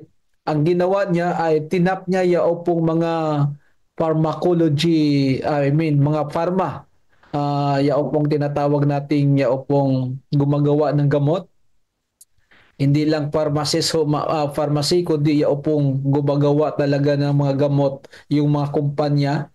At nung nag-respond sila, ay sabi ni Pastor Gavin, napakaraming gamot ang kanila pong dinala. So ito po, makikita po natin mga kapatid, kung magawa natin ito, ay napakaganda ho. Ako rin po ay sumasaludo doon sa ginawa dati ni Pastor Rilord, nung kanila pong ginawa yao pong pagbigay po ng attention para po sa ating pong mga katutubo, ay nakita ko doon na napakaganda. Inoperan sila ng Toyota Philippines. So libre ng gasolina, libre pang service nila. Kahit anong oras kailangan nila ay nandoon. So makita po natin, pag matap natin yung pong mga taong ito, sabi niya, in high places, nagkakaroon po tayo ng maraming resources. Ano pa pong sabi niya? If proper persons would set before those who have means and influence the needs of the work of God in a proper light, this mean might do much to advance the cause of God in our world. So kung maabot po natin ito, ay talagang napakaganda. 1%, isa sa mga pangyayaring ito ay believe ako dito sa isang pastor na ito na parang sabihin po natin na ang kanyang ministry ay hindi siya nag-focus sa church kundi hitap doon sa mga taong mga matataas, and then he do it through social media, si Pastor Ivan Iturriaga, na kung saan ay nung nakita niya itong ganitong program, he take advantage of this, at ang ginawa niya through social media, nag-post siya at nakagawa sila ng mga jungle schools sa Palawan. Sabi ko, ang galing naman ito. No? So, sa pamagitan yan, maraming mga tao na mga mayayaman, maraming mga tao na bagamat hindi mananampalataya, ay tumugon para po sa gawain na iyon. Ito pa pong sabi, we have put away from us privileges and advantages that we might have had the benefit of, because we choose to stand independent of the world.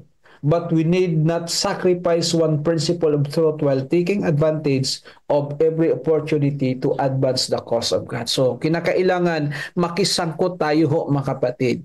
Maka-integrate tayo ng ating pong programa, kasi ang gobyerno at ang ibang mga tao ho, mga kapatid, they have enough resources. Ngunit, may palaala po sa atin. Anong sabi po dito?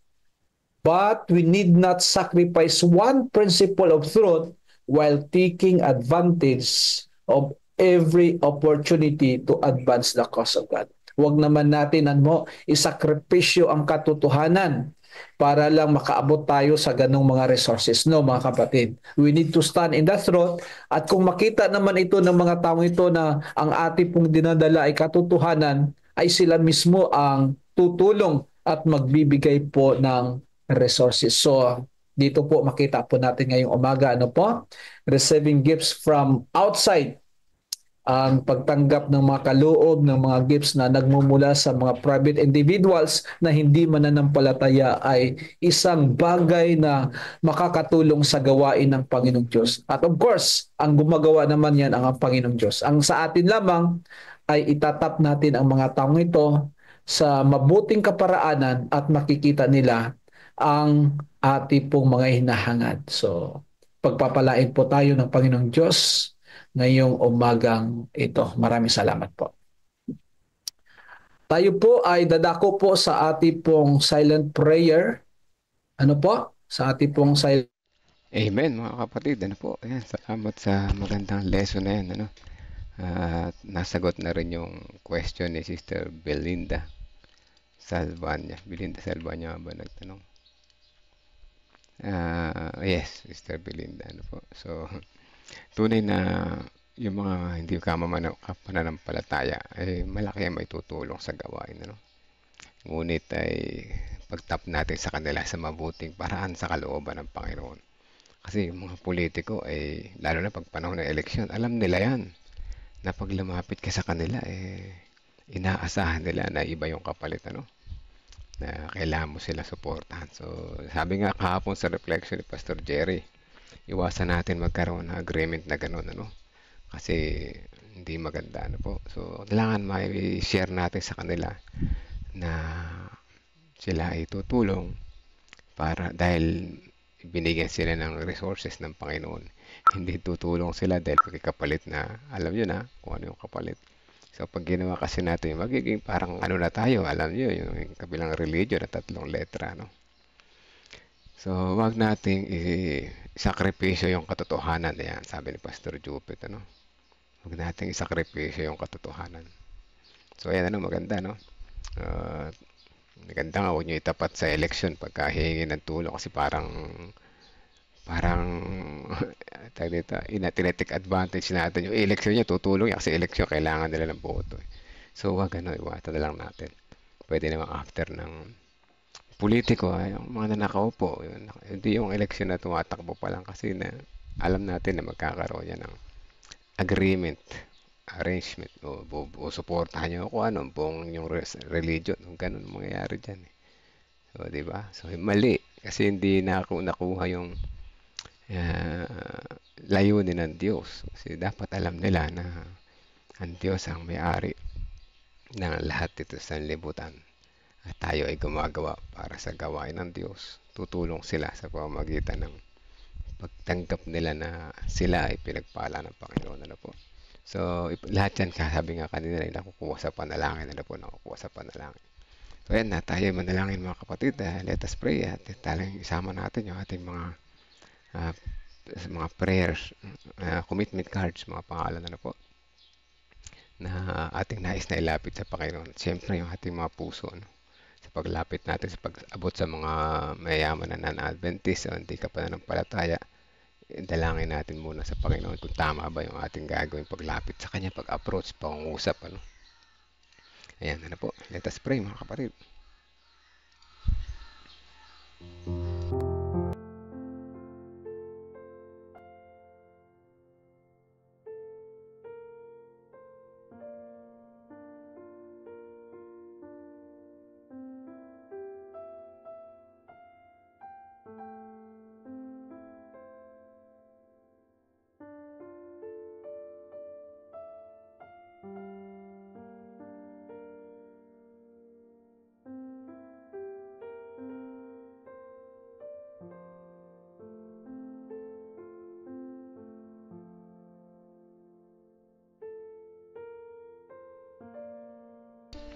Let us pray.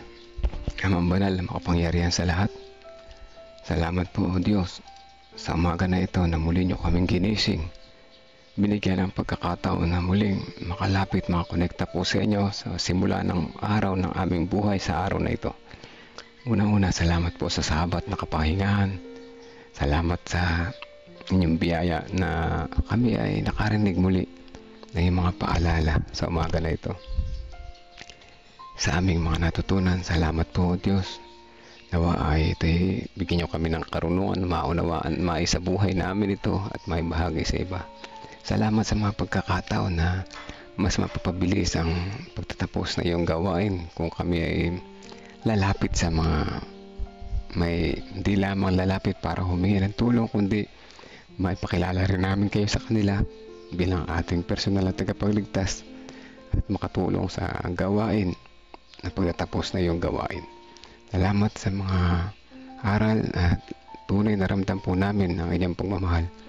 Sa umaga na ito, may mga kapatiran kami na dito kami lahat at may mga pangalan kami na nais namin ilapit po sa inyo. Ang aming mga mahal sa buhay, ang aming mga kaibigan, ang aming mga kasama sa iglesia, ang aming mga nasa loob na aming bakuran at kapitbahayan. Nawa, ang Holy Spirit namang humipo sa kanilang mga puso sa pamagitan ng aming mga sineshare, ay mailapit namin sila sa iyo. At ganyan din dalangin namin ang aming mga gawain sa Harvest 2025. Maraming mga gawain, o dakilang Diyos. Tulungan kami na magkaroon ng malakas ng pangatawan, resistensya para kami makasuporta sa gawain. Ganyan din ay pa pang mga kapatiran na may kakayahan sumuporta, kilusin ang kanilang mga puso, bigay ng panahon at sakripisyo din sa mga gawain na ito. Dalangin din namin ang mga kapatiran na kasama namin na nalangin ngayon. Yung mga personal prayers din naman kami ay inyong tingin ay sa iyong kalooban. Una ang sambayan ni Ate Rebe, ang kanyang personal na mga suliranin o inaalala ay na patuloy na kumikilos sa kanya para maging matapat sa pananampalataya. Tulungan niyo po siya magdesisyon o dakilang Diyos sa araw-araw. Tulungan din ang kanya sambahayan ng San Leonardo Church. At nawang lahat magkaroon ng pagkakaisa, maging matatag sa kanilang pananampalataya sa kabila ng mga pagsubok na dumarating sa kanilang buhay.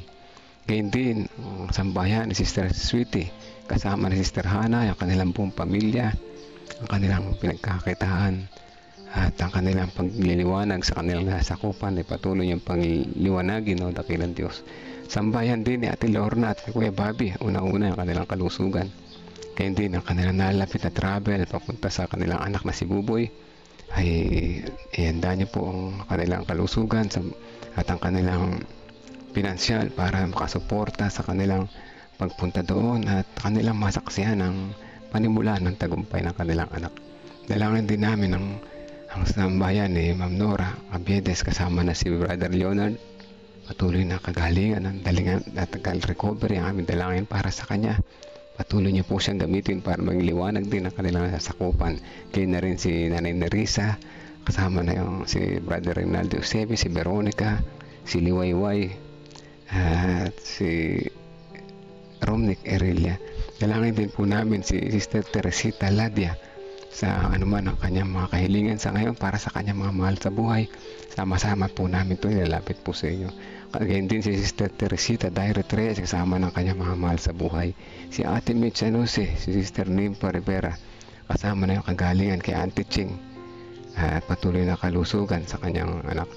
Kaya din ang dalangin namin kay Sister Shelley Rosacinto, kay Sister Mildred, kaya din kay Sister Belinda Salvania, kasama ng kanyang mga mahal sa buhay, si Ate Evelyn Sabat, si Sister Vicky, kasama na yung kanyang mga personal prayer request, si Sister Dang de la Cruz, si Sister Gloria Balbito, at ang iba pang mga kapatiran na hindi namin nabanggit na narito ngayon at nananalangin kasama namin sa umaga na ito. O dakilang Diyos, alam niyo po ang laman ng aming mga puso at isipan sa sandali na ito. Marami sa amin ay may mga hinihiling na kagalingan sa pisikal na karamdaman, ngunit lahat kami ay nananalangin para sa espiritual na kagalingan o dakilang Diyos. Patuloy niyo po kaming kilusin at maging unahin namin kayo sa aming buhay. Ang lahat ng pagpapala ay sumaamin at maibahagi din naman namin sa iba. Patawad kung saan niyo po kami nasumpungan hindi naging tapat. Ito po ang aming dalangin sa pangalan ni Jesus. Amen. Amen. Amen po mga kapatid. Muli happy Sabbath. God bless morning po sa lahat at salamat sa patuloy na pagsubaybay at patuloy na pag-connect kay Jesus. At ini-invite muli tayo ni Jesus muli sa umaga, bukas ng umaga na magpatuloy at huwag tayong susuko. Mabigat ang buhay pero nariyan si Jesus para paganin ang ating buhay. God bless morning po sa lahat at patuloy tayong gumayak mag-alas 6 na ng umaga. Agahan natin para maging example tayo ng kapatiran. God bless morning po sa ating lahat.